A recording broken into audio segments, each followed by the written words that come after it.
Bonjour, Hamzat. Bonjour Pedro, bonjour Georges. Bonjour. Bonjour, bonjour Monsieur Boukari. Votre nom c'est Hamzat Boukari. Vous vous Oui, tout à fait. présentez? Excusez-moi pour cet impair. C'est le côté souvenir d'enfance, si je peux dire ça comme ça. Mais effectivement, donc tu es devenu le pape du panafricanisme. Et donc il y avait plusieurs sujets qu'on voulait évoquer avec toi.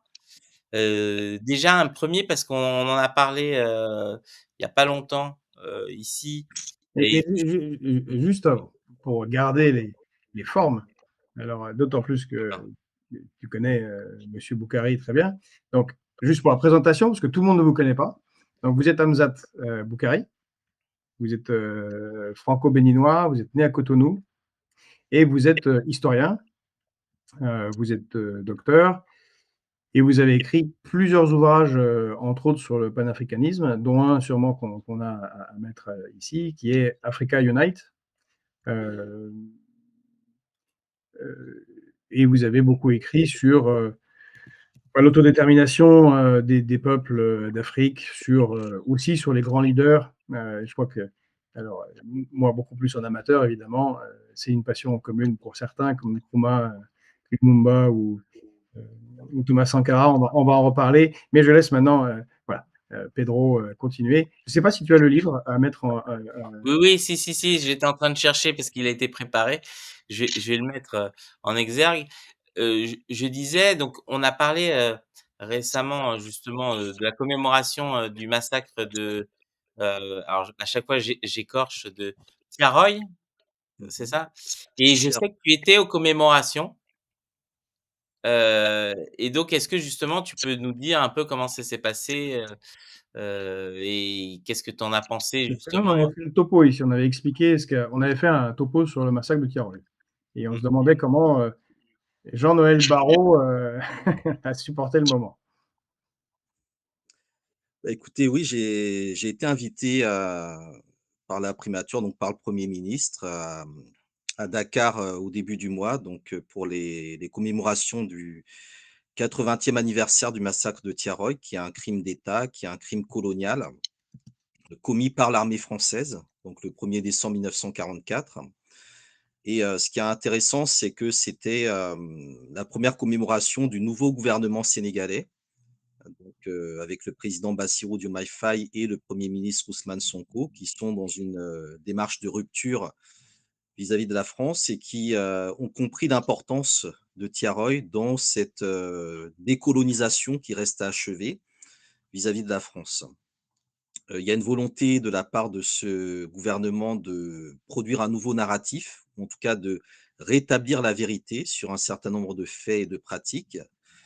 Il y a une nécessité aujourd'hui de connecter la question de Tiaroy avec l'actualité. Donc, quelques jours avant la commémoration, le président sénégalais a rappelé qu'il est temps que l'armée française quitte le Sénégal. Donc, la question de la fermeture de la base militaire au Sénégal. Et Et au même effectivement, moment au Tchad. et au Tchad également. Donc, le Tchad, ça a été décidé après la visite justement de Jean-Noël Barrot.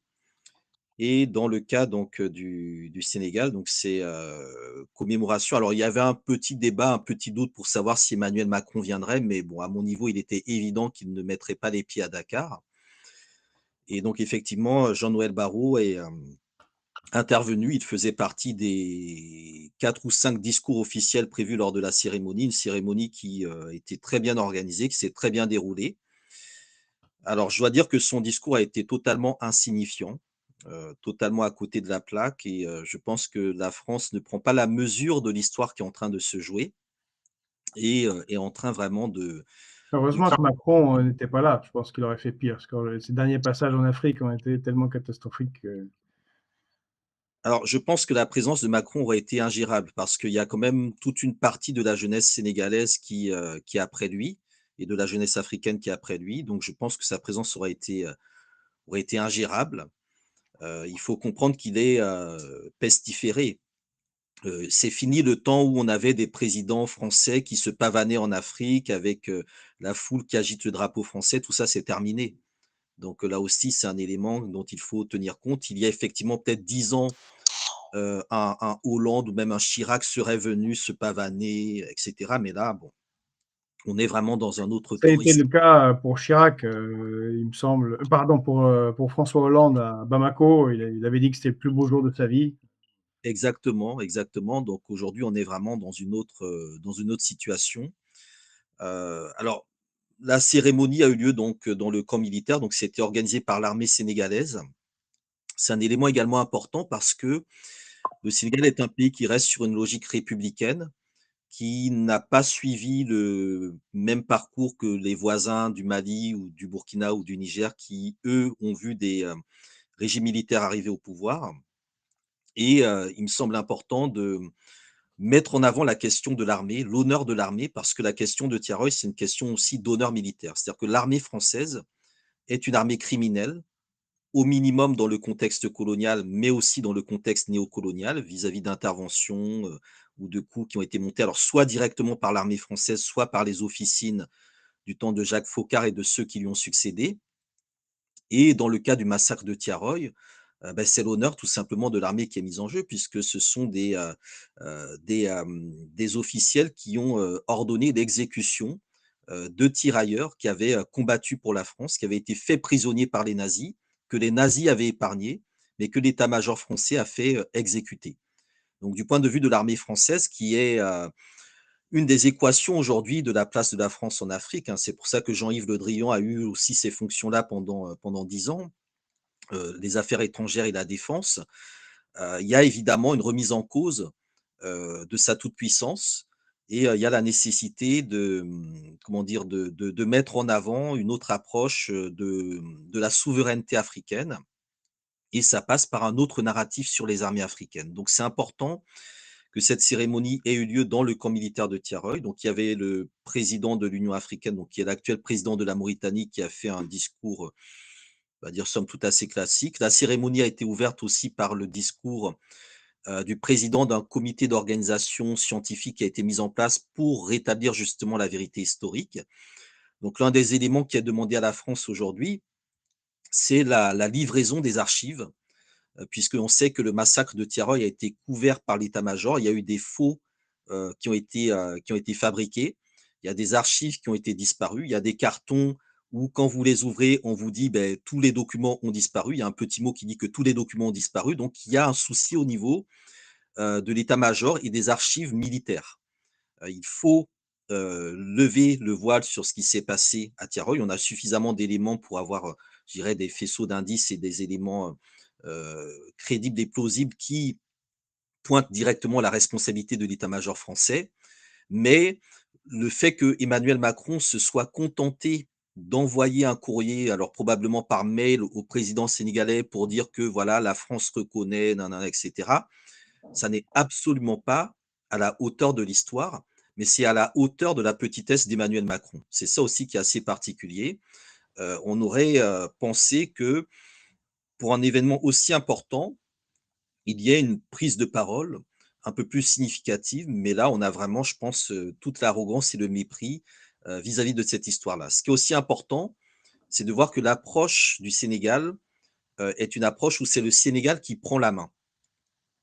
Ces dernières années, on a vu la France prendre la main vis-à-vis du Rwanda, vis-à-vis de l'Algérie, même si là aujourd'hui on voit ce qui se passe, ou vis-à-vis du Cameroun, en mettant en place des commissions mixtes, avec généralement donc une personnalité française et une personnalité du pays concerné pour travailler justement sur la réécriture de l'histoire, le nouveau narratif, etc. Là, dans le contexte du Sénégal, ce ne sera pas le cas.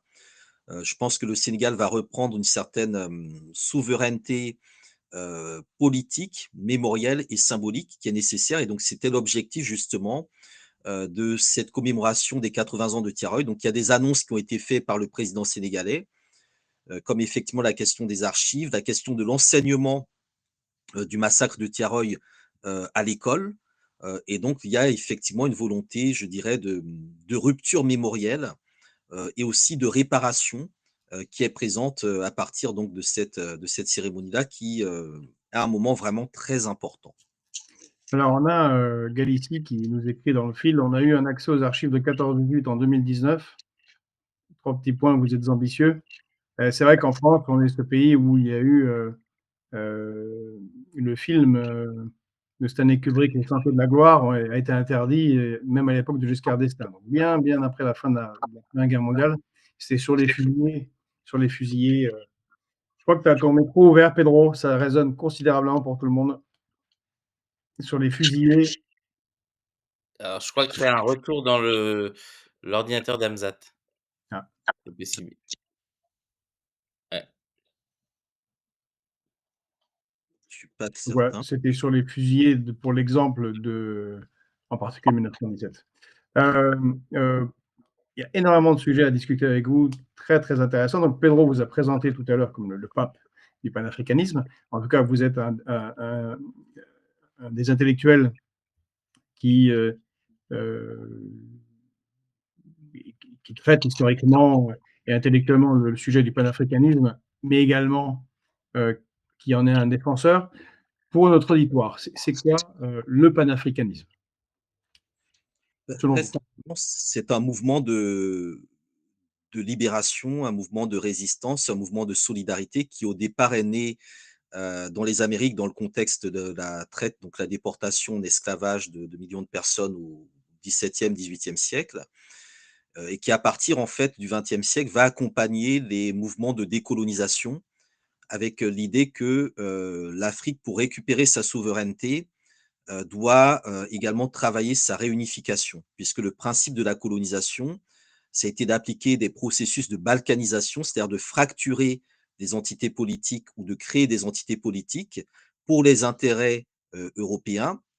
Et donc la décolonisation nécessite de repenser une autre géographie, une autre géopolitique du continent africain, dans laquelle les peuples africains puissent se reconnaître et ne soient pas obligés de s'identifier à des créations artificielles coloniales qui sont les États nés justement des décolonisations. Donc c'est un peu cette dynamique-là de, comment dire, de reconstruction d'un ensemble géopolitique africain, continental ou international, et c'est en même temps un mouvement de résistance à l'impérialisme, au capitalisme et au néolibéralisme, qui inclut notamment la question dite des réparations, c'est-à-dire la nécessité aujourd'hui de changer de paradigme à l'échelle des relations internationales, de sortir justement de l'économie néolibérale et capitaliste qui est à l'origine des désordres et des dérèglements du monde d'aujourd'hui, et de faire en sorte que la voix de l'Afrique ou les voix africaines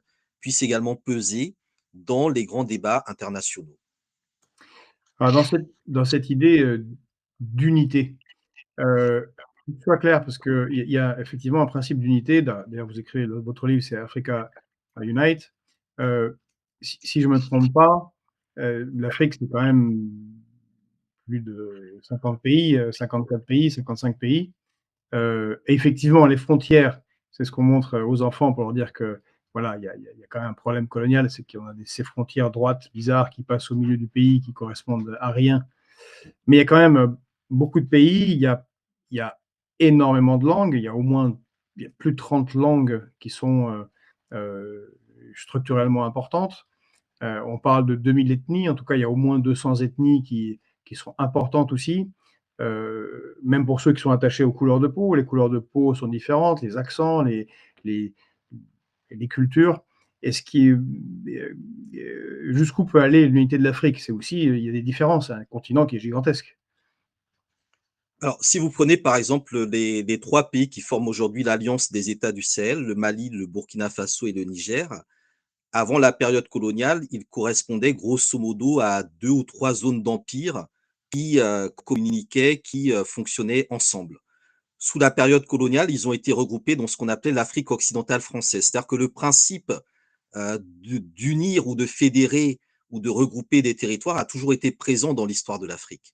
Le problème, c'est la manière dont les États africains, au moment de la décolonisation, ont été intégrés dans l'ordre international de manière divisée, de manière balkanisée, qui ne leur permet pas individuellement de répondre à leurs besoins et aux besoins de leur population. Donc, il y a une nécessité de penser la question de l'unité.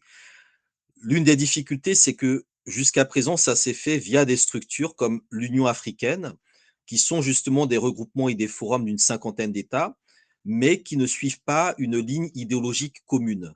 Donc il y a évidemment un travail politique, un travail idéologique à construire pour que les intérêts d'un pays comme le Mozambique puissent se concilier avec les intérêts d'un pays comme le Sénégal ou avec les intérêts d'un pays comme l'Égypte ou de l'Afrique du Sud, qui sont chacun dans des régions différentes du continent africain et qui peuvent être attirés chacun vers des géopolitiques différentes qui font éclater le continent africain et qui ne permettent pas de maintenir cette harmonie. Donc il y a un travail politique, il y a un travail idéologique, il y a un travail également culturel qui passe notamment par l'enseignement d'une histoire commune à l'ensemble du continent africain.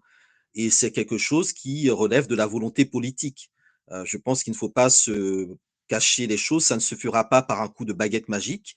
Il faut que des dirigeants, il faut que des autorités, il faut que des personnalités et des groupes prennent en main cette initiative. Et aujourd'hui, ces dirigeants, ces personnalités, ces groupes, aujourd'hui comme hier, existent. L'enjeu, c'est qu'ils arrivent aux affaires et qu'ils puissent impulser justement cette direction-là. Mais ce ne sont pas des choses impossibles. Il y a déjà eu des unités plus grandes que l'Afrique a connues.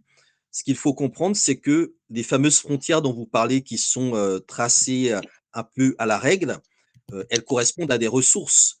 C'est-à-dire que l'enjeu de ces frontières-là, c'est le partage des ressources, c'est l'accès à des ressources stratégiques, c'est de contrôler des territoires d'un point de vue stratégique ou géostratégique.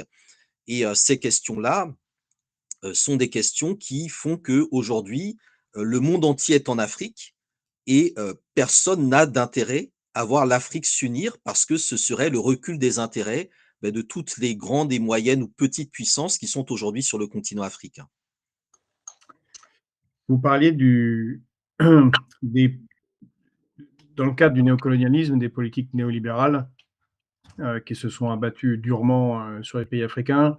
On pensera aux années 80, 90, 2000 avec le FMI et la Banque mondiale qui ont demandé des politiques de rajustement structurel pour assurer des emprunts, ou couvrir des dettes qui n'ont fait que s'aggraver et donc de plus en plus, permettre la mainmise, sur les États africains et en particulier, les ressources. Comment vous voyez une évolution, contre ces néolibéralismes? Est-ce que ça passe par, heu, les BRICS? Est-ce que ça passe par un système économique, spécifiquement africain?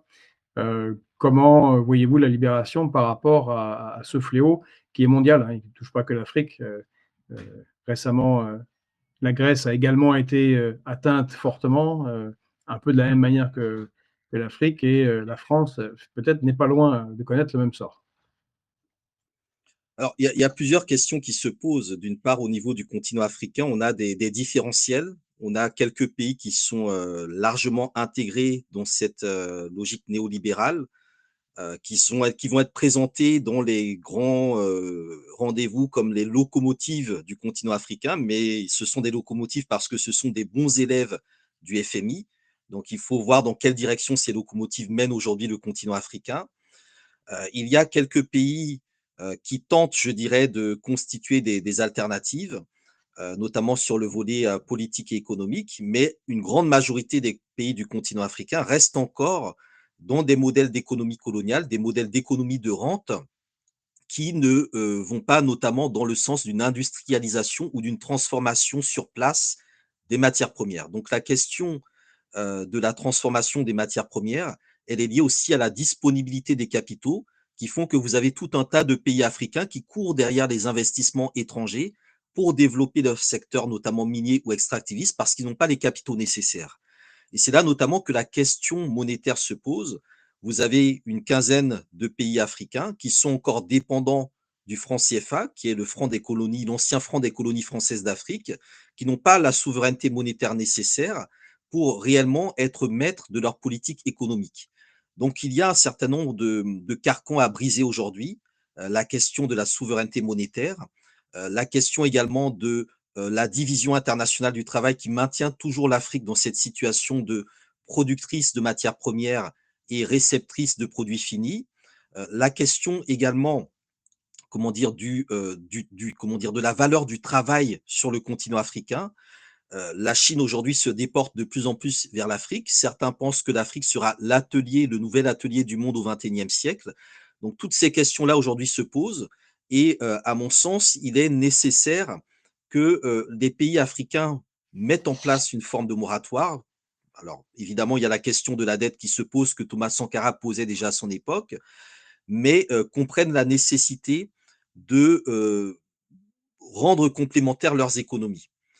Aujourd'hui, les pays africains ne peuvent pas rentrer dans des logiques de compétition, ne peuvent pas rentrer dans des logiques d'accords de partenariat économique, notamment avec l'Union européenne, s'ils n'ont pas d'abord constitué leur propre marché. Et c'est là que ce qui a été mis en place il y a 2, 3 ans, qui est la zone de libre-échange continentale africaine, est relativement problématique, parce que cette zone de libre-échange vise à ouvrir en fait le marché du continent africain à tout le monde, sans que les États africains ne soient eux-mêmes maîtres de leur propre marché. Donc aujourd'hui, il y a des enjeux qui se posent. Des pays comme l'Afrique du Sud et le Nigeria, qui sont parmi les plus industrialisés, avaient longtemps hésité, en raison notamment des pressions des syndicats et des patronats, à signer leur entrée dans la ZLECAf. Aujourd'hui, cette idée que l'Afrique doit être un grand marché continental ouvert à tout le monde pose des soucis, parce que les peuples africains ne sont pas maîtres de leurs ressources. Donc il y a un enjeu de souveraineté fondamentale qui se pose. Une fois que cette question de la souveraineté est réalisée, c'est effectivement aux Africains de déterminer ce qu'ils comptent faire de leurs propres ressources, comment ils comptent échanger avec les acteurs internationaux. Et c'est là notamment que les autres perspectives, alors les BRICS ou la Chine ou d'autres puissances se posent. Alors moi, sur la Chine, ce que je constate, c'est que j'ai le sentiment que la Chine menace beaucoup plus les intérêts occidentaux depuis qu'elle a adopté des réformes liées à l'économie de marché, qu'elle a adopté un positionnement sur l'Afrique. J'ai l'impression qu'elle est une plus grande menace pour les intérêts occidentaux que quand elle se présentait fondamentalement comme communiste. Donc là, il y a cette question de voir dans quelle mesure la relation avec la Chine sera profitable ou pas réellement aux pays africains. Ce qui est certain, c'est que la diversification des partenaires est essentielle. Mais la priorité, c'est que l'Afrique soit son propre partenaire. Donc l'enjeu du commerce intra-africain se pose. Ce commerce intra-africain nécessite des infrastructures, nécessite de la consommation et du crédit, nécessite donc tout un mécanisme et un écosystème endogène et vertueux que les convoitises de l'extérieur ne permettent pas. L'autre possibilité, effectivement, c'est la question des BRICS. Alors, on a quelques pays africains, notamment l'Éthiopie, évidemment l'Afrique du Sud et donc l'Égypte aussi, qui sont aujourd'hui dans les BRICS. À mon sens, il y a une ouverture intéressante vers les BRICS. Maintenant, la question qui se pose, c'est dans quelle mesure les BRICS vont s'écarter des logiques néolibérales propres au G7 ou au G20, puisqu'il y a quand même un certain nombre de pays des BRICS qu'on va retrouver dans le G20 aujourd'hui, ou au contraire reprendre quelque part une forme de néolibéralisme du Sud, peut-être un peu plus adouci, mais qui n'ira pas forcément au bout dans l'intérêt des populations. Donc pour moi, il y a, je pense, cette ligne de faille qui va se poser, et la manière dont l'Afrique pourra peser sur la question des BRICS va nécessairement réorienter également la ligne des BRICS. Donc pour moi, on est vraiment dans une période où il y a un champ des possibles qui peut s'ouvrir, mais en même temps, il ne faut pas, je dirais, minorer l'influence économique des moyennes puissances émergentes. Je pense à un pays comme la Turquie, qui est de plus en plus présent sur le continent africain. On peut également parler des pays du Golfe, qui ont également une présence de plus en plus importante au niveau des États africains. Il y a d'autres pays africains qui regardent plus vers l'Amérique du Sud. Donc à l'époque, c'était les relations notamment avec le Brésil, voire le Venezuela sur d'autres enjeux. Donc aujourd'hui, l'Afrique est au centre, je ne dirais pas d'une nouvelle mondialisation, mais elle est à la fois convoitée pour ses ressources, regardée pour sa démographie, qui peut être productrice de richesses à la fois sur le continent, mais également à l'extérieur du continent, d'où la question des migrations. Lorsque le Kenya fait un accord avec l'Allemagne pour envoyer des travailleurs kenyans en Allemagne, on doit se poser quand même un certain nombre de questions. Et troisièmement, la question du marché, puisque vu la démographie qui s'annonce sur le continent africain, c'est ce continent-là qui sera le marché du XXIe siècle, mais il faut qu'il soit contrôlé par des Africains. Quand on était au sommet des BRICS de Kazan, on a rencontré plusieurs, représentants du panafricanisme et eux, ils voyaient, effectivement, ils nous parlaient de cette, problème de l'investissement et donc de la critique qu'ils faisaient des accords de partenariat économique, avec les pays ACP, de la manière, néolibérale de casser toute, indépendance du moindre État africain qui commencerait à poindre, son nez, sur les questions industrielles.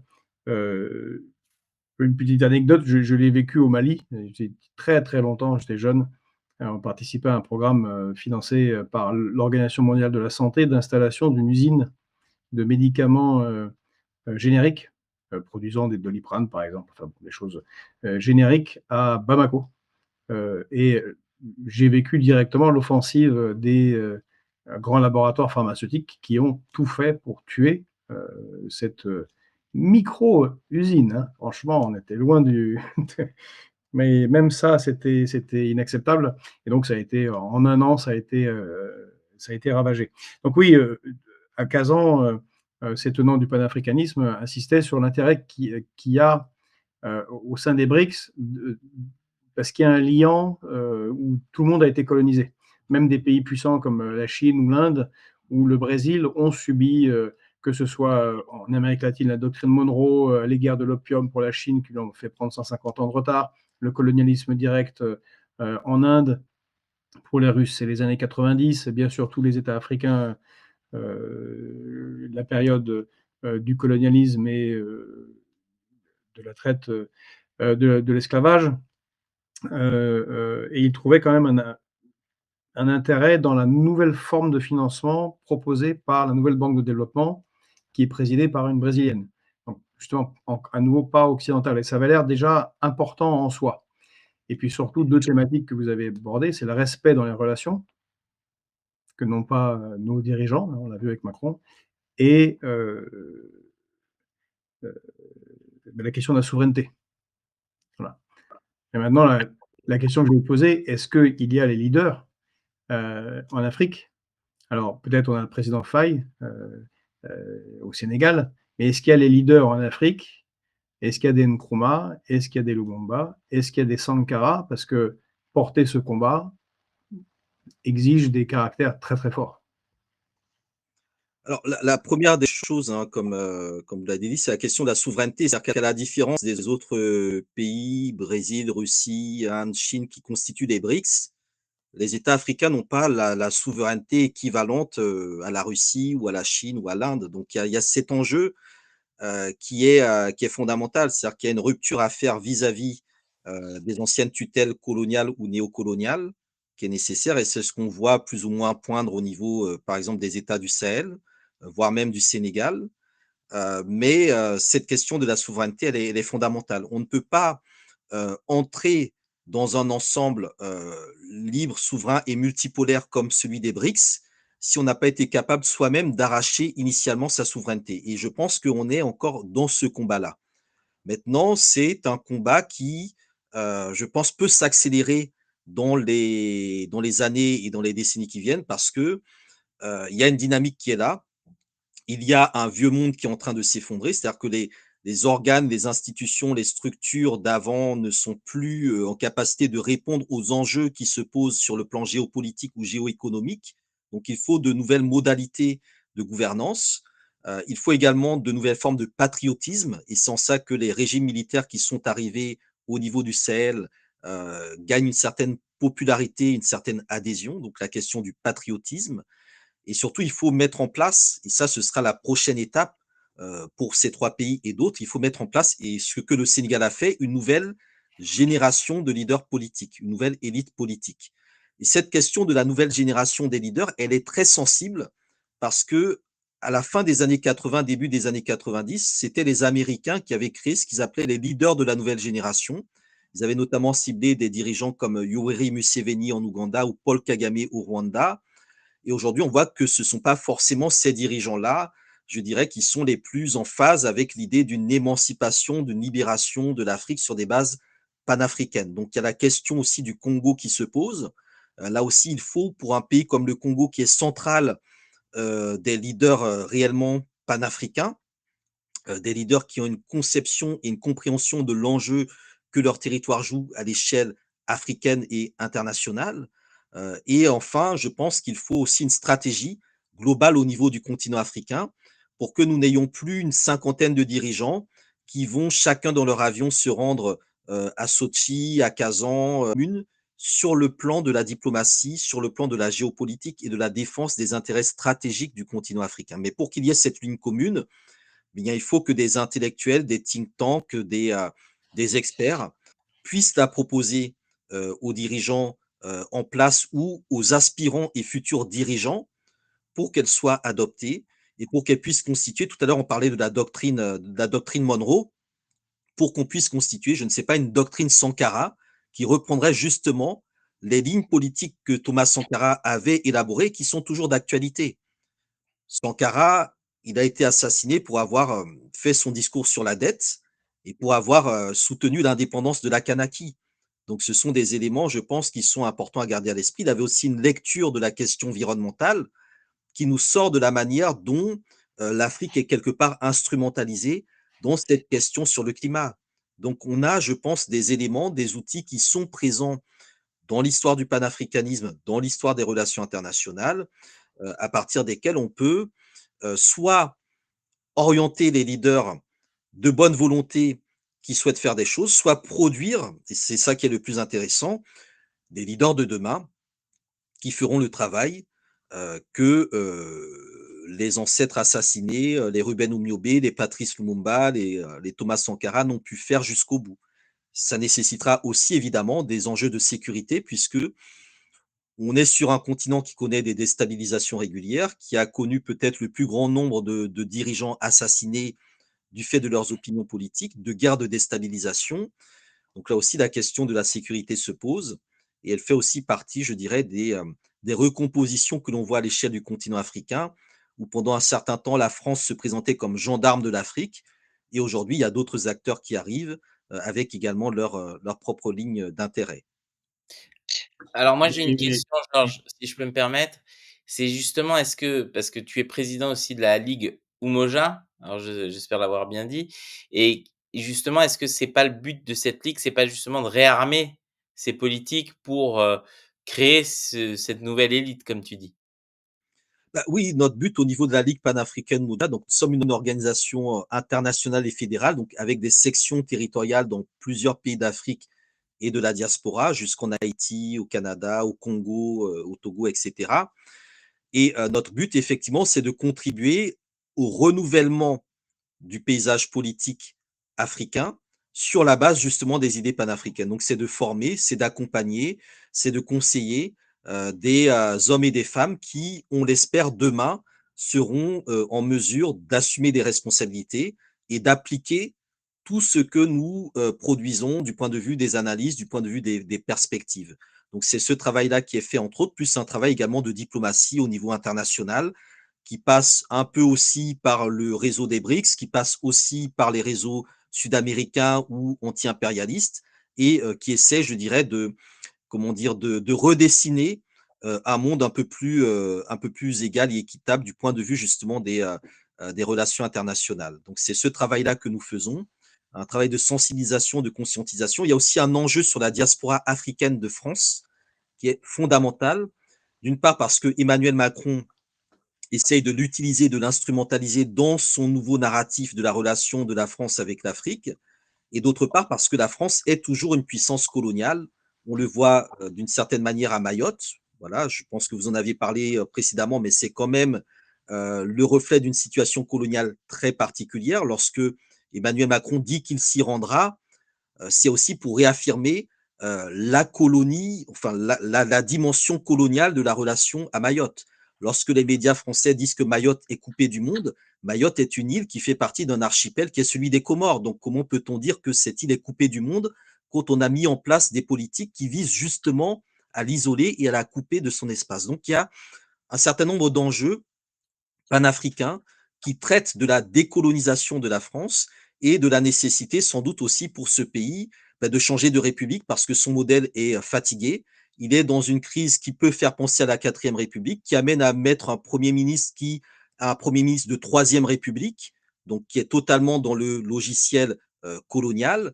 Donc pour moi, il y a aujourd'hui un enjeu qui se pose en sachant que Macron est aussi quelqu'un qui est dans une logique un peu napoléonienne, qui est quelqu'un qui est venu pour casser beaucoup de choses, mais qui est en même temps revenu pour rétablir des formes de domination et d'oppression. Donc il faut qu'il y ait, du point de vue des communautés africaines, des diasporas africaines et afrodescendantes, donc Caraïbes, Guyane, Kanaki, une compréhension de ces enjeux, et c'est ce sur quoi justement nous travaillons également.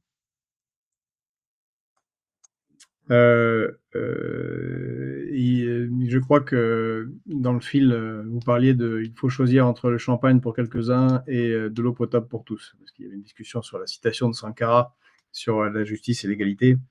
Vous parlez d'arracher sa souveraineté, qui est un terme fort et je crois juste, d'arracher la souveraineté, ce qui n'est pas encore le cas réellement, comme vous l'avez bien dit. Et là, justement, on a au Sénégal quelque chose d'intéressant qui se passe avec M. Sonko, Premier ministre de M. Faye. On dit Faye ou Faye? À chaque fois, j'ai l'impression qu'il y a les deux prononciations, mais euh, bon, Faye. Le président Faye et le Premier Sonko. Donc, on l'a dit, rupture des accords militaires avec la France, demander à ce que les soldats français quittent le territoire sénégalais, avec une très belle formule, j'avais trouvé, du président sénégalais, qui avait dit ah, il n'y a pas de problème d'avoir des coopérations et des accords militaires, mais je ne vois pas de base militaire sénégalaise en France. Et donc, je ne vois pas pourquoi il y aurait de base militaire française au Sénégal. Ah, l'argument est imparable. Le Premier ministre Sonko avait évoqué, je me souviens, l'année dernière, il me semble, la question du franc CFA. Et là, quand on parle d'arracher sa souveraineté, on a cette vieillerie qui est le franc des colonies françaises d'Afrique, il me semble, le nom originel, qui est toujours là, sur 14 pays. Il n'y a pas d'indépendance, il n'y a pas de souveraineté si on ne contrôle pas sa monnaie. Donc, est-ce qu'il y a une étape, est-ce que M. Sonko c'était juste des mots, c'était une rhétorique, ou il y a déjà quelque chose se met en place? Oui, alors juste avant, je voudrais juste rajouter dans les éléments de souveraineté, il y a la question de la rupture des accords de pêche avec l'Union européenne. C'est Oui, bien extrêmement sûr. important parce que la question de la pêche, c'est la souveraineté sur les mers, sur nos mers. Et également, c'est un des moteurs les plus importants de l'économie sénégalaise, de l'alimentation également du peuple sénégalais. Et c'est aussi en lien avec la manière dont la migration se fait par les côtes depuis le Sénégal. Donc cette rupture qui a valu au Sénégal une sanction de l'Union européenne s'inscrit aussi dans cette volonté de récupérer la souveraineté. Sur la question monétaire, elle est un peu plus complexe parce que le franc CFA, c'est un mécanisme monétaire qui enchaîne plusieurs pays entre eux et qui les enchaîne, à la fois collectivement et individuellement avec la France. C'est-à-dire que c'est une monnaie qui est, un peu comme l'euro qui circule dans plusieurs pays et là, la question d'en sortir, se pose de savoir est-ce qu'il faut en sortir séparément? Donc chaque pays en sort séparément avec peut-être une monnaie nationale ou est-ce qu'il faut une sortie collective? Et ce qui était en place il y a, encore 5 ou 6 ans, avant que Macron fasse un coup d'État sur, cette question, c'était l'idée d'une monnaie de la CEDEAO, c'est-à-dire des pays d'Afrique de l'Ouest, la Communauté économique des États d'Afrique de l'Ouest. C'est, 15-16 pays qui, travaillent en fait sur leur monnaie commune, qui, regroupe donc, les 8 pays qui utilisent le franc CFA et 7 autres pays qui ont, leur propre monnaie nationale, dont notamment le Nigeria qui était un peu le moteur de ce projet-là. Et donc en 2019, Macron est venu faire un coup d'État sur cette question-là, en 2019 et 2021, en annonçant que, avec Alassane Ouattara, qui est un fervent défenseur du franc CFA, le président ivoirien, que bah, le franc CFA c'est terminé et que maintenant ça allait être l'éco.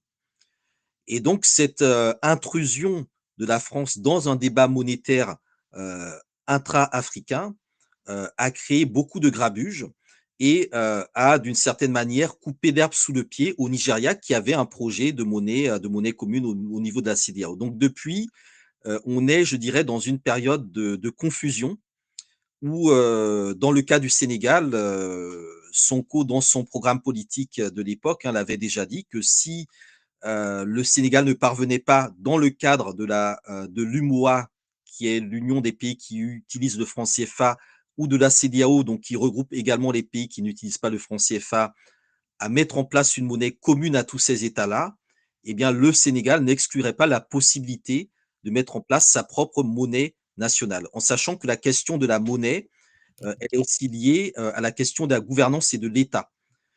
Si le Sénégal rentre dans un projet de monnaie commune, cela nécessitera nécessairement un État fédéral ou en tout cas une gouvernance commune sur la question monétaire. Et là, il y aura des arbitrages entre les différents puissances ouest-africaines. Le Nigeria, qui représente les 2 tiers du PIB de l'Afrique de l'Ouest, qui est le siège de la CEDEAO, qui voudra nécessairement peut-être la présidence de cette banque centrale de tous les États. La Côte d'Ivoire, qui est deuxième ou troisième avec le Ghana, qui voudra également, je dirais, ses intérêts. Donc, il y a au fait des batailles internes sur la gouvernance de cette potentielle monnaie commune. Et donc, l'une des possibilités qui peut être la plus simple, selon moi aussi, ben, c'est que chaque État récupère sa monnaie, crée sa monnaie ou fasse l'expérience de la souveraineté monétaire, et qu'après, peut-être un peu plus tard, on retourne vers une logique de, comment dire, de monnaie commune. C'est Il faut là, c'est là, c'est là savoir où les. Pardon. un Oui. pays comme, juste pour terminer, un pays comme le Mali, qui utilise aujourd'hui le franc CFA, à l'indépendance du Mali, Modibo Keïta était sorti du franc CFA et il avait mis en place le franc malien. Après, il y a eu un coup d'État contre Modibo Keïta et puis le Mali est revenu bien plus tard dans le franc CFA. La Mauritanie, qui était dans le franc CFA, est sortie du franc CFA. Elle était même sortie à un moment de la CEDEAO. Aujourd'hui, elle est en train de revenir dans la CEDEAO. Donc, la Guinée, qui est dans la CEDEAO, a sa monnaie lors de la rupture avec le général de Gaulle en 1958. Donc, la question d'une monnaie nationale n'est pas quelque chose qui est extraordinaire. D'ailleurs, la majorité des pays dans le monde ont leur propre monnaie. Il y a effectivement au niveau de l'Europe où il y a l'euro bon, qui a effacé les monnaies nationales, mais la majorité des États dans le monde ont leur monnaie nationale. La majorité des États africains ont chacun leur monnaie et ça n'empêche pas, je dirais, ces États de fonctionner et d'échanger entre eux. La question du franc CFA, c'est que le commerce intrazone au niveau du franc CFA n'est que de 12%, alors que c'est une monnaie qui aurait été censée doper le commerce intra-africain. Mais en réalité, c'est une monnaie qui lie tous ces États-là à l'économie française, au trésor français, au budget français. Et c'est cette rupture aujourd'hui qu'il faut faire, tout en repensant comment, d'un point de vue latéral, on va repenser l'intégration des économies africaines. Et donc ça nécessite également de repenser l'appareil de production africain pour que les Africains produisent pour des Africains, pour de la consommation africaine et des besoins africains. Et donc, ça rejoint la formule de Sankara, produisons ce que nous consommons, consommons ce que nous produisons. Je pense que c'est la ligne d'état d'esprit à avoir pour justement opérer ensuite une révolution monétaire qui fasse sens. C'est sûr. En plus, le franc CFA, si je ne m'abuse, est très utile pour maintenir un état de corruption de certains leaders africains inféodés. Parce qu'avec les transferts financiers, c'est beaucoup plus simple de piller son propre pays avec le franc CFA que s'il y avait une monnaie nationale. Vous parliez du Nigeria qui était à la pointe sur cette question. Là, récemment, en octobre, c'est assez intéressant. Bola Tinubu, si je prononce bien, a décidé que les paiements de pétrole nigérien en brut se feraient dans la monnaie nationale et plus en dollars, ce qui, je sais, agace considérablement l'oncle Sam. On se rappellera que Saddam Hussein avait eu cette drôle d'idée en 91. Je crois que ça fait partie des raisons principales pour lesquelles tout ça a très mal terminé. Mais on sent qu'effectivement, il y a une capacité de libération maintenant qu'il n'y avait pas encore il y a 10 ans et que c'est quelque chose qui est en train de, un peu comme un volcan, là, d'exploser un peu partout de différentes manières. C'est très, très intéressant.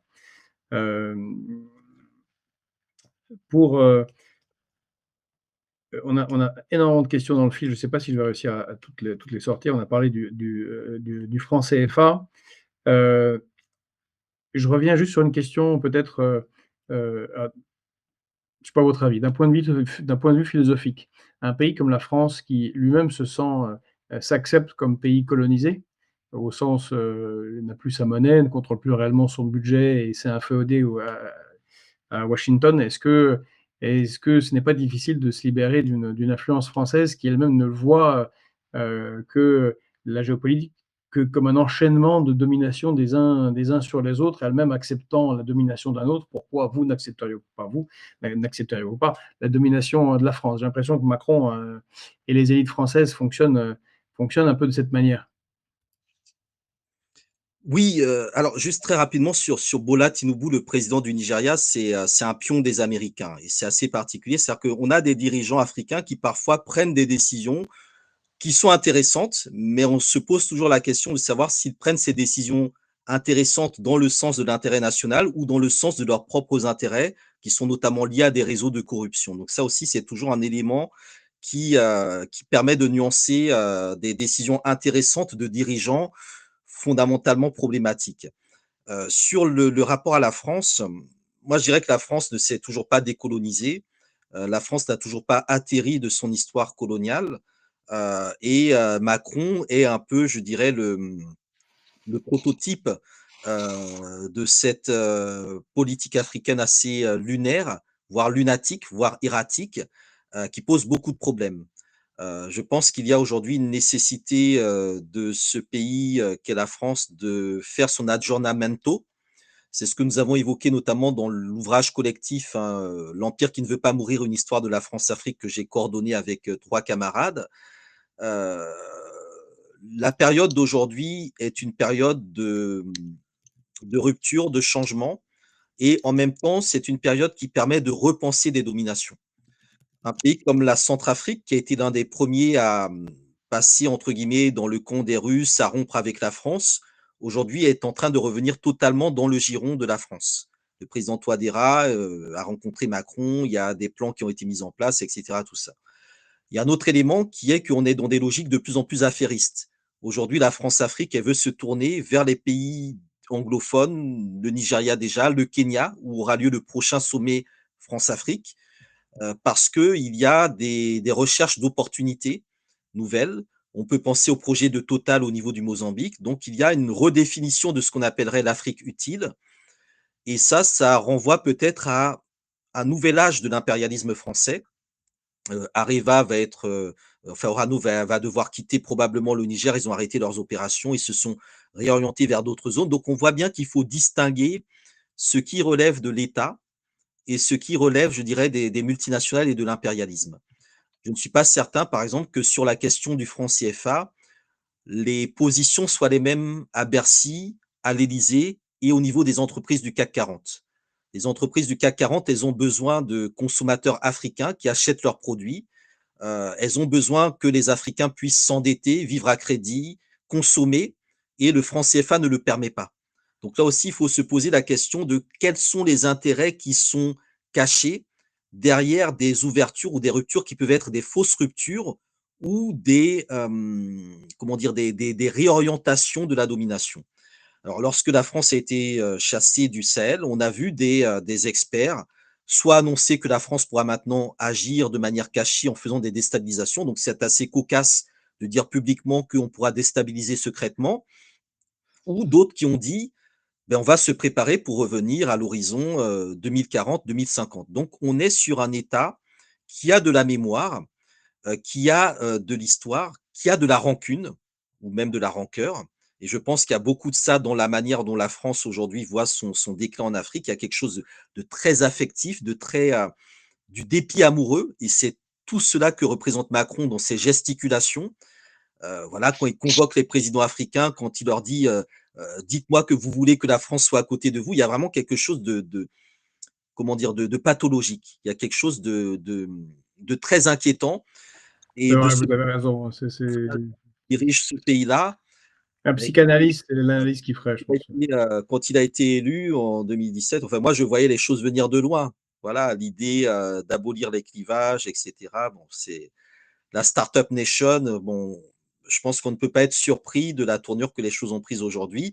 Après, du point de vue africain, on est un certain nombre à dire sous cap que finalement c'est un président qui nous a permis d'accélérer quelque part la rupture et qu'il a fait énormément entre guillemets d'erreurs, mais il a fait tellement d'erreurs qu'on se pose la question de savoir si ce sont vraiment des erreurs. Voilà, c'est-à-dire qu'on se pose la question de quel est le plan réel.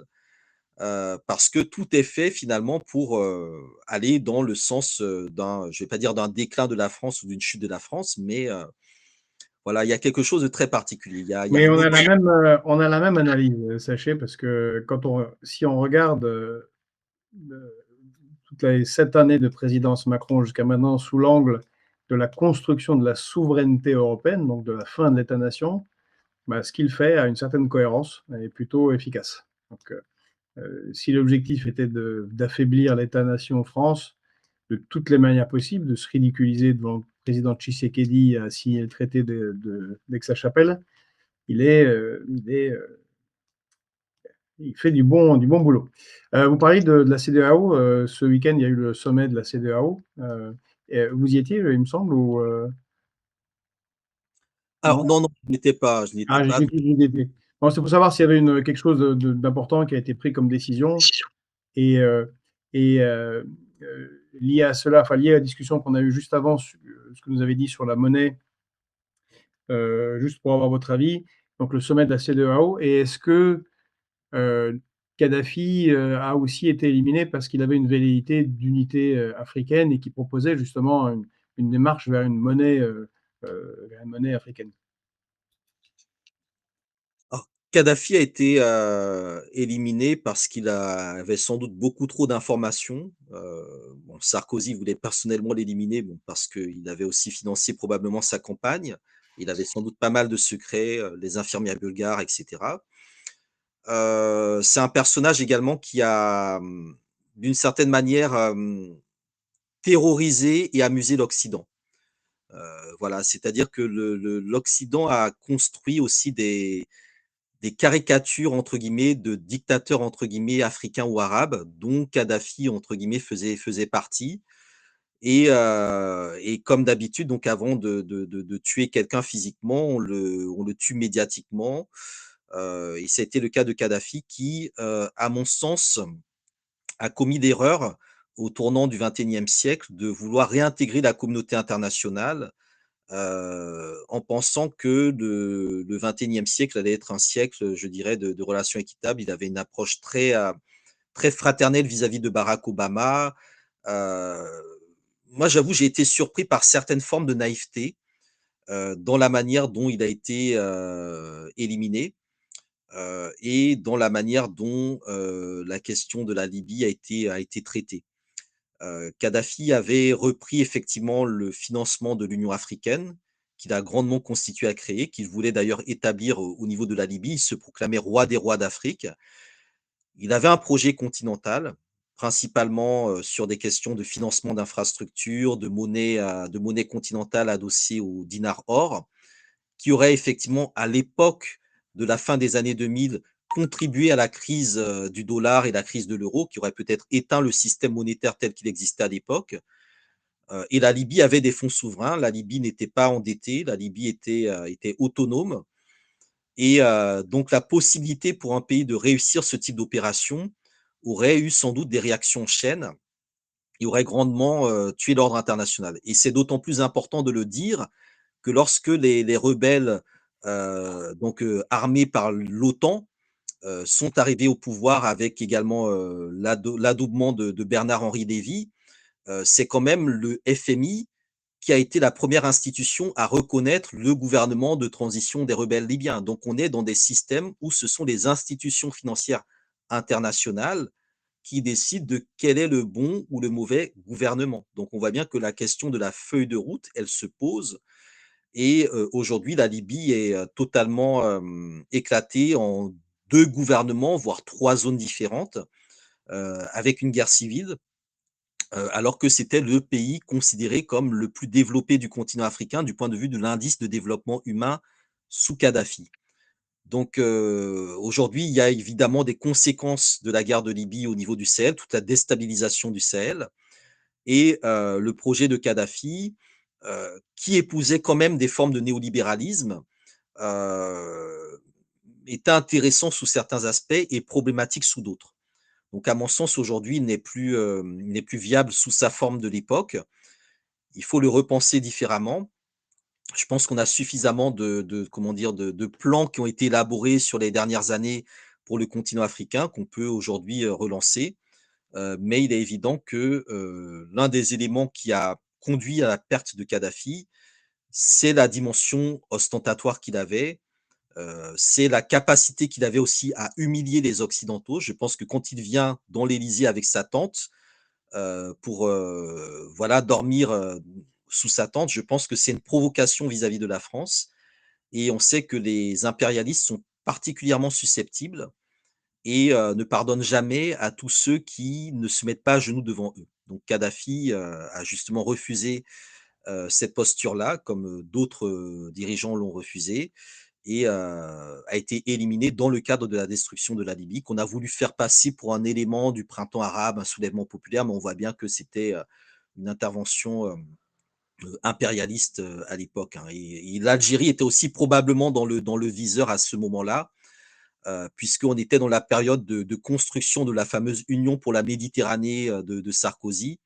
qui, visait en fait à sécuriser les intérêts occidentaux au niveau de l'espace méditerranéen et notamment gérer la question migratoire dont Kadhafi disait qu'il était le verrou et dont on a vu les conséquences de sa chute par la suite. En parlant d'impérialisme, est-ce que vous ne craignez pas une forme d'impérialisme qui s'exprimerait de manière différente, venant, de pays, comme la Chine ou comme la Russie? J'étais, il y a 1 an et demi, en Guinée-Conakry et j'ai vu à Conakry, l'immense influence chinoise, qui était pour moi était manifestée au loin, au large par tous ces immenses bateaux de pêche. Et toutes les semaines, un gigantesque bateau blanc passait pour, frigorifique qui fait le tour du monde pour ramasser les pêcheries et les pêcheurs, locaux, étaient particulièrement, mécontents parce que avec leurs, petites embarcations, leur propre pêche était, très, très fortement diminuée. Bon, c'est un exemple, mais est-ce qu'il y a pas ce risque? Est-ce que vous voyez pas ce risque, d'une manière ou d'une autre? Alors de manière globale, hein, pour moi les 5 du Conseil de sécurité, les États-Unis, la France, l'Angleterre, la Chine et la Russie, sont des impérialismes à des niveaux différents. Celui des États-Unis, c'est de l'hégémonisme otanien. La France, c'est un impérialisme culturel et un néocolonialisme qui persiste. Pareil avec la Grande-Bretagne et son Commonwealth. La Russie a une sphère d'influence et la Chine est dans une forme d'impérialisme économique, qui est liée au fait que c'est la première puissance économique mondiale, même si elle ne le revendique pas en tant que telle, elle ne revendique pas cette hégémonie ou cette domination. Du fait de son système, du fait de son modèle, elle a besoin de ressources, elle a besoin de prospérer et elle a aussi un projet, d'unification, mondiale qui va dans la continuité de l'unification de la Chine avec les nouvelles routes de la soie. Alors c'est un projet qui n'apparaît pas comme étant un projet militariste en tant que tel, contrairement aux États-Unis qui, eux, ont un projet fondamentalement militariste avec les bases un peu partout dans le monde, mais un projet plutôt fondé, on va dire, sur le commerce. Donc c'est vraiment l'idée des nouvelles routes de la soie, le commerce unificateur et cetera. Bon, ce qui peut se défendre, ce qui peut être intéressant, mais force est de constater que la Chine, et ça il faut le dire, hein, lorsqu'elle arrive en Afrique, elle ne fait qu'utiliser les modalités mises en place par l'Organisation mondiale du commerce et par les puissances occidentales. Elle n'invente rien. La Chine a, un appareil, des moyens, des ressources financières et économiques qui lui permettent d'utiliser ou de pousser jusqu'au bout des accords, des ouvertures, inscrites dans le cadre de l'Organisation mondiale du commerce à laquelle elle a adhéré au début des années 2000. Laquelle Organisation mondiale du commerce est le résultat finalement de plans pensés par les occidentaux. Donc pour moi, ce qui énerve particulièrement l'Occident vis-à-vis de la Chine, c'est de voir une puissance non européenne, non occidentale, peut-être réaliser de manière plus efficace une forme de pillage, sans subir les mêmes critiques que les vieilles puissances coloniales subissent quant à leur néocolonialisme en Afrique. Et ça, il y a effectivement un pillage produit par le modèle économique capitaliste dont la Chine se prévaut sur certains points, qui va être, entre guillemets, «adouci» par l'idée que la Chine, à une époque, a été une puissance dominée, a tendu la main à l'Afrique avant d'être ce qu'elle est aujourd'hui et ne participe pas aux déstabilisations de type militaire ou néocoloniale que d'autres pays produisent, mais en même temps, il y a cette question effectivement du partage économique qui pose des problèmes. Donc pour moi, on est, je dirais, dans une relation différente. Je pense qu'il y a une plus grande capacité à revoir des accords ou à négocier, avec la Chine que, à négocier, avec, comment dire? L'arrogance occidentale que l'on connaît aujourd'hui. Mais le problème est le même. Il y a un pillage des ressources Mmh. africaines qui, quel que soit le drapeau qui plie, quelle que soit la couleur qui plie, pose problème et doit cesser. Et donc là aussi, du point de vue de la Chine, il faut voir comment l'économie chinoise va évoluer dans les prochaines années, comment, ce pays qui, au contraire de la Russie, a besoin de ces ressources stratégiques-là, beh, comment ce pays-là va également, je dirais, reconsidérer son rapport avec le continent africain. Et ça nécessite aussi que l'Afrique parle d'une seule voix vis-à-vis de la Chine, parce que la Chine, par rapport à l'Afrique, a son projet, entre guillemets, «panafricain», mais les dirigeants africains ont tous chacun leur projet, entre guillemets, «national» et n'ont pas la vision globale du continent africain que les Chinois ont. Donc c'est un des enjeux, je pense, qui se pose, mais sur la question des bateaux, du pillage, il y a les Japonais aussi, hein, qui sont présents, il y en a d'autres aussi. Oui, oui, oui. Il y a des vraies questions qui se posent effectivement. Léonard, Michalon, dans le fil, nous écrivait, «La France, Afrique», selon la France, à accent grave, fric, F-R-I-C. Égale ici que nous écrit que les plus gros marchés des multinationales françaises, c'est l'Asie et le Proche-Orient. L'Afrique, c'est insignifiant en proportion. Alors, je ne crois pas me tromper, vous me direz le contraire, mais les Français ne se rendent pas compte des avantages colossaux qui sont tirés des ressources. Comme ça, de mes souvenirs, on est à 5 points de PIB, ce qui est colossal. Si tout chacun voudra le dire comme il veut, soit le pillage, soit le commerce avec l'Afrique cesse ou est réduit, on ne se rend pas bien compte de l'effet sur l'économie française, mais il va être assez important. Mais comme c'est le désastre un peu partout, hein, c'est pas sûr que ce soit lié immédiatement à ça dans la tête des gens. J'avais une question concernant l'immigration. Oui. Vous l'avez dit, la population considérablement augmente considérablement en Afrique. C'est un des moteurs en ce moment de l'humanité de ce point de vue-là. Thomas Sankara écrivait il faut que l'école forme des patriotes et non des apatrides. Euh, En dehors du pillage des ressources, il y a aussi le pillage des cerveaux, qui est un des socles de la puissance occidentale. Que ce soit des cerveaux africains, mais aussi des cerveaux maintenant des dernières années d'Europe de l'Est, avec l'effondrement du bloc communiste, des cerveaux chinois, des cerveaux indiens. Euh, Comment faire pour que il y en a certains qui sont un peu extrémistes, hein, et Kemi Seba a des positions particulières, mais enfin lui, ouais, il a fait le chemin de retour euh, euh, vers l'Afrique. Euh, Comment vous voyez ça, vous de votre côté, pour qu'il n'y ait plus cette perte de matière grise? Parce que sans matière grise, pour trouver justement les leaders et ceux qui vont faire les pays et vont faire l'Afrique de demain, c'est plus compliqué. Oui, je voulais juste rappeler que Bouygues, Total, Bolloré, tout ça, c'est en Afrique, hein, qui font leurs marges. Air France, c'est en Afrique qu'elle fait ses marges. Donc, c'est quand même important de rappeler que les entreprises stratégiques françaises, celles du CAC 40, sont présentes en Afrique, hein, Auchan, et cetera. C'est vraiment très important. Et le profit de ces entreprises continue de croître, mais c'est le pourcentage par rapport au marché qui diminue. Donc, la France continue, les entreprises françaises continuent de gagner de l'argent chaque année en Afrique. C'est juste que le marché est plus grand, donc en pourcentage, ça diminue.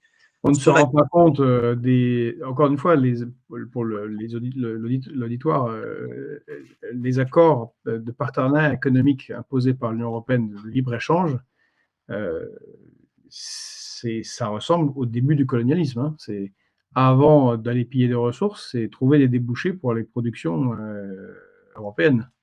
C'est à ça que ça sert. Ça casse l'industrie et l'agriculture africaine, mais c'est énormément de bénéfices. Et donc, par rapport à ce que je vous disais de Thomas Sankara sur l'immigration, sur le pillage des cerveaux, et ainsi de suite. Oui, bah, sur cette question-là, en fait, il faut, bah, un travail déjà de décolonisation des savoirs. Donc c'est un travail de longue haleine parce qu'en fait, la domination coloniale s'est enracinée, c'est-à-dire qu'il y a ce qu'on appelle une France-Afrique universitaire, une France-Afrique médiatique et académique, qui fait partie de l'appareil de propagande, de l'appareil de, comment dire, de déconscientisation. Et c'est pour ça que tout à l'heure, je parlais notamment de Bolloré, qui s'est retiré notamment de ses infrastructures lourdes, les ports, pour réinvestir dans tout ce qui relève de l'immatériel, de l'imaginaire, des médias, etc. Donc, c'est très important de comprendre que le contrôle des esprits joue un rôle essentiel dans la capacité à maintenir des dominations économiques et à faire que les populations d'elles-mêmes se satisfassent de la domination dans laquelle elles sont. Maintenant, il y a un travail effectivement de reconstruction du modèle éducatif scolaire et universitaire africain, sachant que c'est un modèle qui a été détruit dans le cadre des ajustements structurels des années 90-2000, où on considérait que l'éducation ne méritait pas d'investissement économique. Donc aujourd'hui, avec la pression démographique, il est nécessaire que la question de l'école, la question de l'éducation soit au centre des réformes. Moi, ma position, elle est très claire. Il faut que je considérerais comme panafricaniste un régime comme, je ne sais pas, celui du Mali, du Burkina ou du Sénégal, le jour où l'enseignement de l'histoire du panafricanisme sera obligatoire à l'école. Tant que ce travail-là n'est pas fait, les moyens d'une révolution dans la durée ne sont pas mis en place. Donc la question de l'éducation, elle est essentielle. Le deuxième élément, la question de la formation professionnelle. Nous avons beaucoup de jeunes volontaires, motivés, enthousiastes, qui se forment, mais qu'ils ne disposent pas des débouchés professionnels sur le continent africain. D'où la nécessité de mettre en avant la question de l'industrialisation, de transformer les ressources sur place, de créer des vrais marchés locaux, des vraies chaînes de valeur totalement intégrées à l'échelle du continent africain. Et donc ça, encore une fois, c'est un travail qui relève d'une volonté politique. Ce qui est évident, c'est que si on prend le cas du Sénégal, entre Macky Sall et Bassirou Diomaye Faye, lorsque Macky Sall vient en France pour signer des accords pour sauver une entreprise française de la faillite en lui faisant financer la construction d'une infrastructure de transport au Sénégal, eh bien, il crée de l'emploi pour la France, donc il satisfait totalement Emmanuel Macron, mais ces emplois-là ne vont pas être profitables à la jeunesse sénégalaise qui, elle, va prendre le bateau pour quitter le Sénégal. Et voilà. Donc, la rupture qui est faite aujourd'hui au niveau du Sénégal, ben, c'est de dire qu'on va ramener un peu tout ça à la maison. On va voir comment précisément construire et produire nos propres chaînes de valeur pour utiliser les cerveaux africains à la transformation du continent africain et du Sénégal. C'est, je pense, un enjeu important. L'autre élément important, c'est les retours de la diaspora. Il y a de plus en plus de personnes de la diaspora compétentes, formées, expérimentées, qui rentrent en Afrique, soit pour ouvrir des secteurs dans lesquels il y a de la demande, soit pour accompagner des réformes au niveau de quelques États qui ont compris l'intérêt de s'appuyer sur des personnes qui ont une connaissance justement de leur domaine au niveau international. Donc ça, ce sont je pense, des éléments et des pistes qui sont aujourd'hui sur la table. Il y en a d'autres, mais il est évident que vu la pression démographique, quand vous allez sur le continent, partout, vous voyez des enfants, des enfants, des enfants, des enfants. Il faut que la question de l'éducation soit vraiment au centre du jeu et que cette question soit pensée de manière stratégique et constructive. Parce que c'est une vraie question qui est compliquée. Si je prends par exemple les pays d'Europe de l'Est, j'avais rencontré un ministre bulgare qui me disait, mais comment vous voulez qu'on lutte? On forme des médecins cardiologues à Sofia. Qui va aller faire cardiologue au centre de la Bulgarie pour 500 à 600 euros par mois, quand on lui passe un coup de fil et on lui propose 4000 à Paris, à Londres, tout de suite, pour commencer. Ça rejoint, je vois que ça insiste beaucoup, et Pedro ne fait pas le suivi là, des débats qu'il y a sur le fil. Il y a quelqu'un qui veut absolument poser la question, en Stinger, qui dit voilà, est-ce que l'intervenant a parlé des gens qui foutent la merde, bon, pour l'expression, en France, soi-disant pour venger la colonisation. Je lis ça à cette question parce qu'il y a des intellectuels en France qui parlent de la colonisation, mais tout en restant en France. Et quel est le levier pour les États africains, par exemple pour le Sénégal, qui a pris cette voie-là, quel va être son levier pour faire revenir la diaspora dont vous parliez? que je l'ai vu aussi pour la Russie, ça a été très compliqué de faire revenir les scientifiques et ça a été fait à coup de salaire, à coup de propositions de vie meilleure au pays. C'est pareil pour la Chine, qui est pourtant extrêmement puissante économiquement. Ce n'est que l'année dernière qu'il y a un processus de retour. Je crois que c'est 20 000 scientifiques chinois. Mais avant, c'était l'inverse. C'était une perte continuelle. Et l'Inde, qui est très puissante, elle aussi n'arrive pas quand même une perte tous les ans de sa matière grise. C'est vraiment très compliqué comme sujet, surtout pour des pays qui ont peut-être pas à ce point les moyens d'attirer des gens qui sont très bien payés ailleurs. Alors, sur la question que vous évoquiez tout à l'heure, en fait, l'une des problématiques que nous avons, c'est que le continent africain est devenu un peu le paradis des ONG. Et donc, effectivement, vous aurez des ONG qui seront dans des coins très reculés des pays africains, euh, faisant de l'humanitaire, de la charité, etc., là où l'État devrait être présent. C'est-à-dire qu'il y a eu une délégation aux ONG d'un certain nombre de prérogatives étatiques qui posent aujourd'hui des soucis. Maintenant, sur la question des retours, en fait, il y a deux catégories. Il y a on va dire, les personnes d'origine africaine, mais françaises, souvent nées en France, qui, pour des raisons parfois professionnelles ou opportunistes ou carriéristes, comme elles iraient au Canada, à Dubaï, etc., ben, décident d'aller en Afrique parce qu'il y a du travail en Afrique, parce qu'on peut avoir des bons niveaux de vie décents dans certaines villes ou capitales africaines aujourd'hui. Et donc, ils vont rentrer en Afrique parce que ben, c'est toujours mieux de gagner sa vie. Enfin, à salaire égal, on peut mieux vivre en Afrique que en France vis-à-vis des salaires que l'on gagne, tout simplement. C'est le cas aussi de personnes retraitées qui partent faire leur retraite en Afrique parce qu'avec une retraite française, même une moitié de retraite, mais on peut vivre dans des conditions plus décentes en Afrique qu'en France parce que on a des sociétés, on a des communautés qui sont beaucoup plus ouvertes, beaucoup moins individualistes que celles que l'on connaît en France, qui est une société profondément, comment dire, difficile. Ensuite, on a ceux qui ont quitté les pays africains, qui viennent en Europe, notamment pour se former. Et donc ça, on ne peut pas refuser à quelqu'un le droit de se former et qui, au cours de leur formation, se voient captés par le marché du travail français, parfois à des salaires inférieurs au salaire d'un Français normal, parce qu'il y a aussi la question de la nationalité, etc. Et qui vont effectivement manquer à leur pays d'origine, dont on attendait qu'ils reviennent pour participer au développement de ce pays-là. Ben, pour moi, il n'y a pas de mystère, c'est des questions d'investissement. Si vous voulez que votre diaspora revienne, il faut mettre en place des conditions salariales, des conditions économiques, des conditions politiques, des conditions sociales qui permettent un minimum à cette diaspora de revenir. La difficulté pour les États du continent de le faire, c'est que s'ils le mettent pour la diaspora, ben, il faut qu'ils le mettent pour l'ensemble du pays.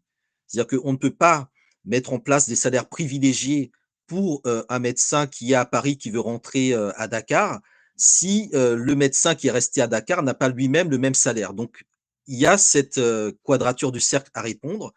Et c'est en ça que chaque défi qui se pose aujourd'hui aux États africains vis-à-vis de la diaspora est une opportunité pour améliorer les conditions de ceux qui n'ont jamais quitté, qui sont toujours restés sur place et qui sont quand même la priorité et le moteur principal du développement. C'est-à-dire que ceux qui sont sur place sont un peu le moyeu de la roue et ceux de la diaspora sont les différents rayons de la roue qui vont être entraînés par la dynamique locale. Donc ça, c'est un élément important. Un autre élément important, c'est la question du droit du travail. C'est-à-dire que sur le continent africain, on a un travail qui se fait souvent dans le cadre plus ou moins informel. Lorsque vous arrivez en France, au Canada, etc., en Australie, ben, il y a un droit du travail, il y a un code du travail qui, je dirais, fait partie des luttes sociales et qui fait qu'aujourd'hui, dans la manière dont les luttes sociales sont pensées en France, ben, il faut tenir compte de la question migratoire, il faut tenir compte de ce que représentent les Français ou les étrangers originaires de ces territoires-là.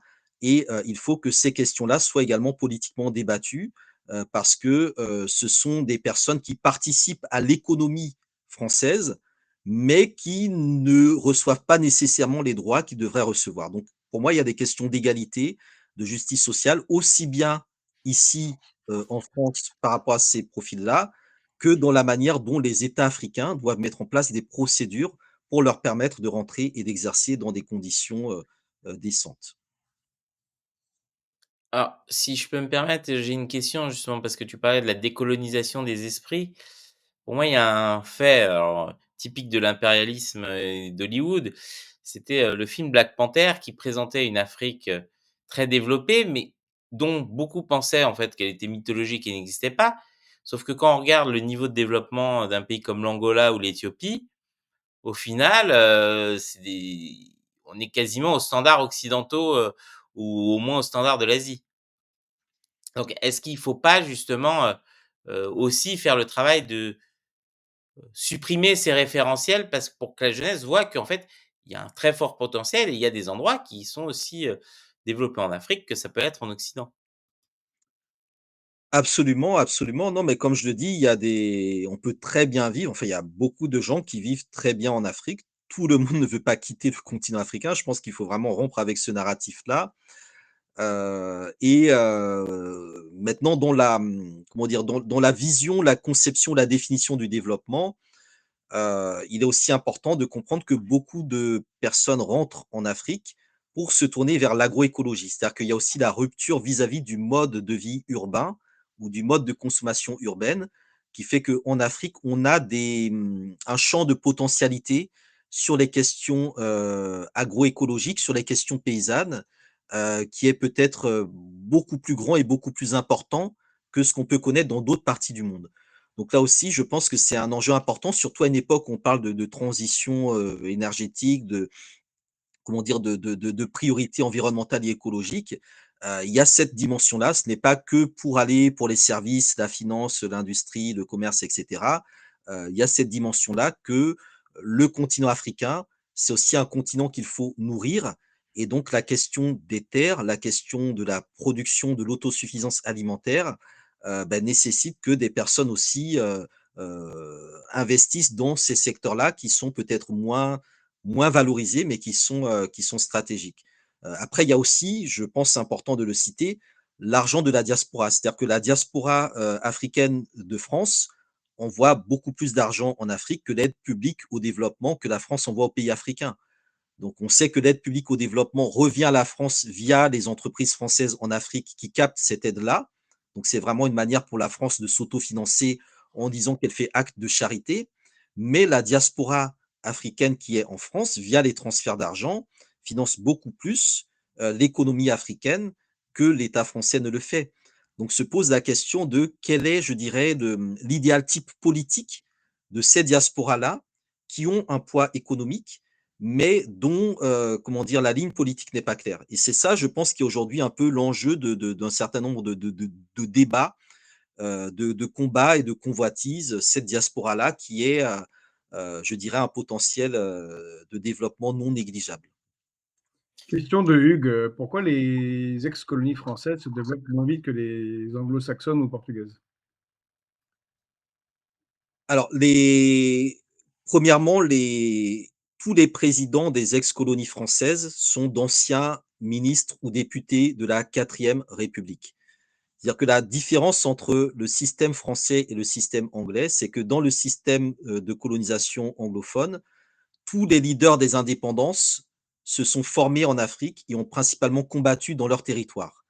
Kenya, Nigeria et cetera. Aucun n'a été, membre du paysage politique anglais.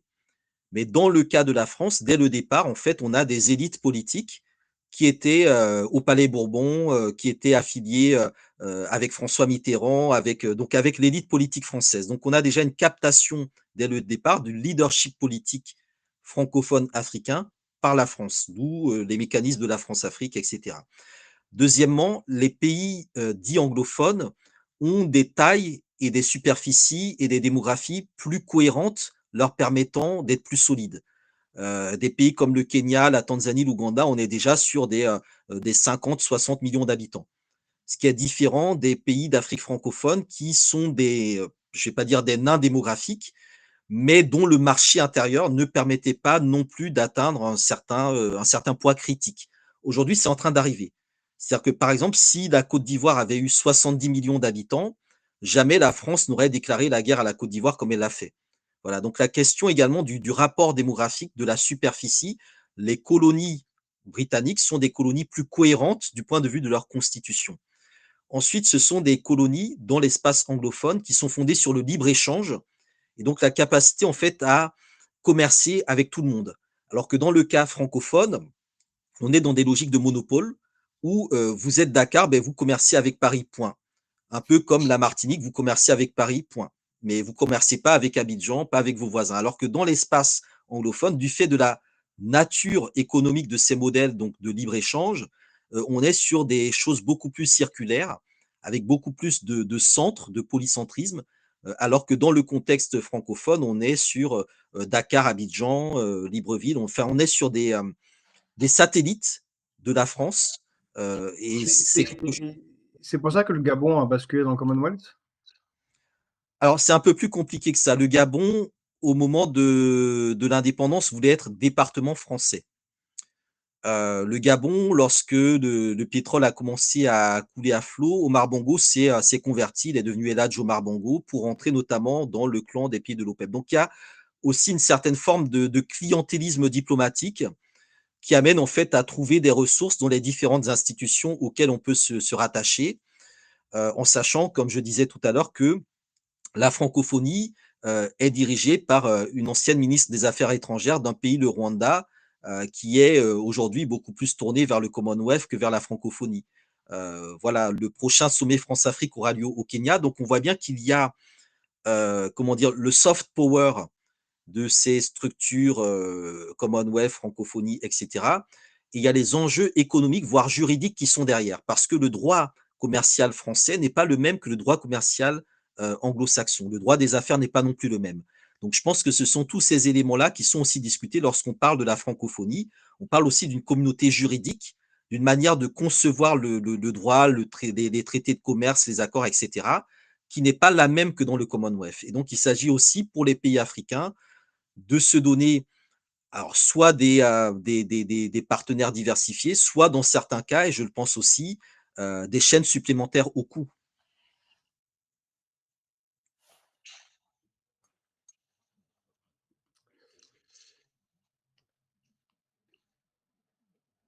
Excusez-moi, voilà, pardon. Un petit problème sur mon ordinateur. Heu, je vois le temps qui file, mais c'est extrêmement intéressant, énormément de questions à poser encore.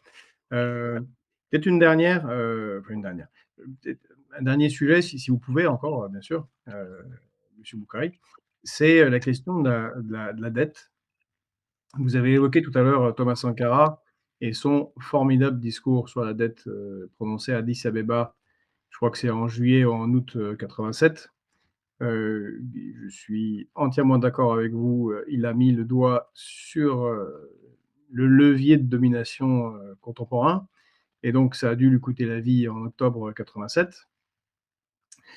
Hem, quelle est dans le mouvement, panafricain la l'i comment vous voyez cette sortie de la dette et cette contrainte de la dette et sa libération? Est-ce qu'il s'agirait de faire un audit de la dette et de ne payer que la dette légitime? Est-ce que c'est de faire défaut? Est-ce que c'est de faire décourir une inflation? Quelle est la solution? Car tant qu'il y a cette dette, et j'invite vraiment, tous ceux qui ne l'ont pas écouté, ça se trouve sur, YouTube facilement, le discours de Thomas Sankara, il comprend et puis il y a aussi son discours à tribune de l'ONU, qui est vraiment une excellente introduction sur les leviers de domination par le biais de la dette et je répète, maintenant c'est une question importante en Afrique, mais c'est fondamental aussi, pour certains pays européens. On a vu en Grèce, on voit doucement arriver, en France. Comment vous voyez vous débarrasser de cette, épée de Damoclès qui pèse sur les pays africains? Oui, alors juste pour préciser, lorsque Sankara fait le discours sur la dette, il s'inscrit, alors je vais pas dire dans le plagiat, mais dans la continuité des propos de Fidel Castro. C'est Fidel Castro le premier qui avait fait un grand discours sur la dette et le Burkina Faso de Sankara s'inscrit dans la continuité de la révolution cubaine et donc il s'agissait d'exporter en fait ce principe, mis en avant par Fidel Castro, contre le capitalisme.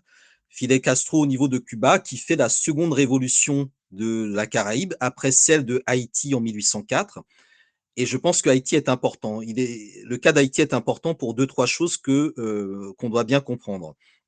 Haïti, c'est la première décolonisation de l'histoire de France. C'est la première fois que la France perd une colonie.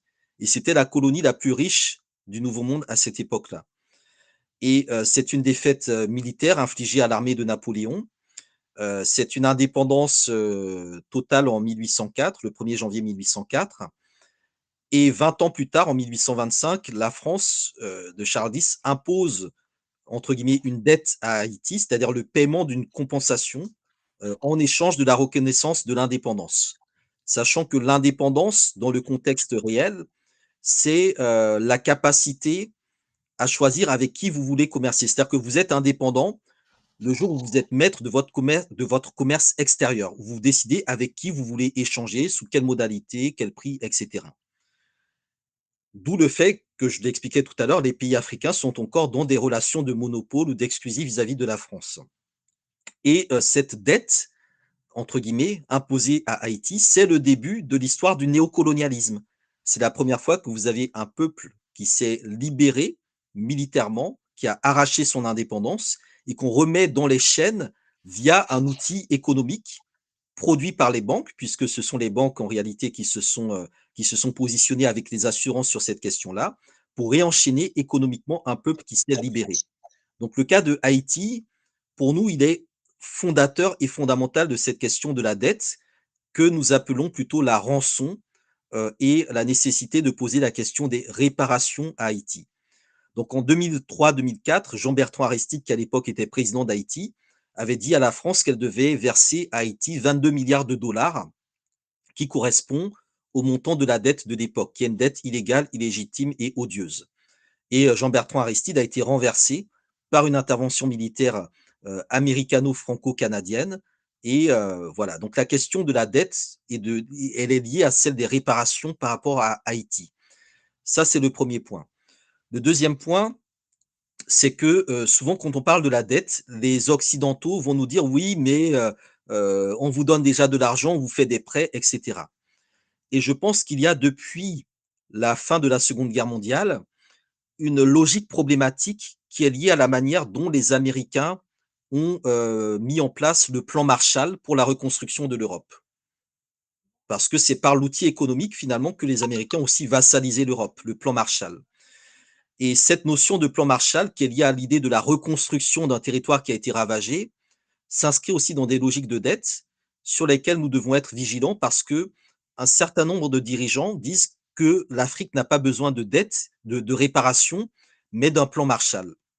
Et donc, nous devons étudier un peu plus précisément ce qu'entend et ce que comprend ce fameux plan Marshall qui avait été mis en place au lendemain de la Seconde Guerre mondiale pour relancer notamment l'économie européenne et qui s'appuyait en grande partie aussi sur la captation des ressources africaines, puisque au lendemain de la Seconde Guerre mondiale, le franc CFA était plus fort que le franc français parce que la France avait besoin des matières de ses colonies. Donc, la question de la dette, la question de la réparation, c'est comment on décolonise le commerce international, comment on repense la souveraineté par rapport aux enjeux liés au commerce extérieur et de manière plus concrète, c'est comment les États africains déjà se mettent d'accord entre eux pour réaliser ce que Sankara appelait à réaliser, c'est-à-dire un front uni contre la dette.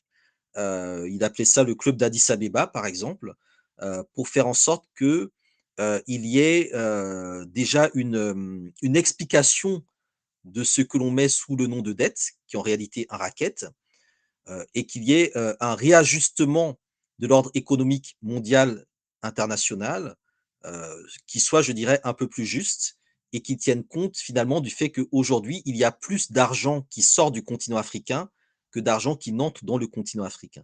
Donc c'est tous ces éléments-là, je pense, qui sont aujourd'hui à mettre sous la table. La dette, c'est une reconquête, c'est une recolonisation du continent africain. Et donc, il ne faut évidemment pas rentrer dans le jeu de se soumettre à la dette.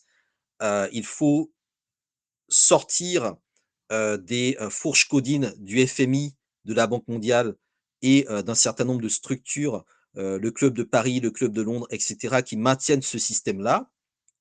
et voilà, donc il faut aujourd'hui, une révolution économique, mais ça passe par, je dirais un alignement, politique sur une position commune et donc panafricaine.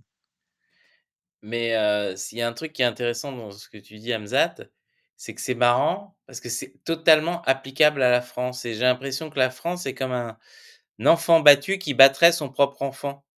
C'est-à-dire que nous-mêmes, effectivement, on est confrontés, au à ces problèmes-là de dette, on va dire, c'est le système financier, le système capitalistique qui a créé tout ce système d'oppression des peuples de la population française par la dette justement. C'est pour ça qu'on doit toujours économiser, attention, les déficits et cetera et en même temps, on parlait tout à l'heure de souveraineté monétaire, c'est-à-dire que c'est marrant, ça fait beaucoup de résonance dans les propres combats que les Français doivent faire aujourd'hui pour eux-mêmes s'émanciper à nouveau. Donc il y a une espèce de cercle, bizarre si tu veux. C'est comme si nous, on imposait ce qu'on nous impose à nous-mêmes, tu vois? Bah, oui, d'où le fait que j'explique que la question coloniale se pose au cœur même de la structure de la Cinquième République, au cœur même du fonctionnement de l'État français. C'est-à-dire qu'aujourd'hui, la France connaît une crise que certains annoncent comme étant une crise de régime, mais en fait, c'est aussi une crise coloniale. C'est-à-dire qu'il y a cette question-là, pour moi, qui est vraiment structurante, qui est sous-jacente, qui nécessite d'être traitée un peu de la même manière que le Portugal s'est effondré avec les décolonisations les guerres d'indépendance dans ses colonies. On est dans une situation qui finalement n'est pas si éloignée que ça, parce que la France garde des structures coloniales dans son sein, quoi. Et donc ça, tant que ce n'est pas posé sur la table, on n'ira pas justement, au fond de ces problématiques, de dette, de servitude financière vis-à-vis des marchés, et cetera, quoi.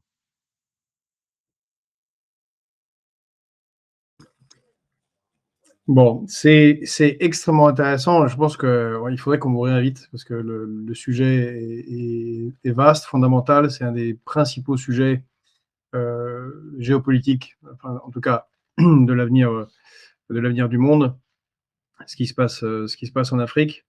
Parce que je vois qu'il est midi, on a été emmené très très loin dans la discussion. Et oui, ce que je vois que Pedro ne s'en rend pas compte, mais normalement il y a des alertes. Donc, bon, on était, voilà, c'est passionnant comme sujet.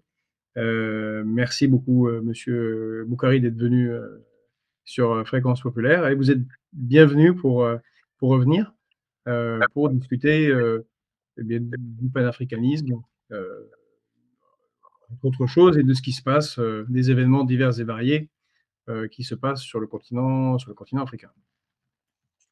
Merci beaucoup Georges, merci beaucoup Pedro. C'était un plaisir également de te revoir. Effectivement, c'est important de continuer le combat et d'échanger pour faire avancer nos causes communes. Merci à tous. Merci à tous ceux, qui ont suivi. N'hésitez pas à revoir. Je pense que je referai le montage de la vidéo puisqu'on ressort les vidéos et en particulier des extraits avec le fameux discours de Thomas Sankara sur la dette.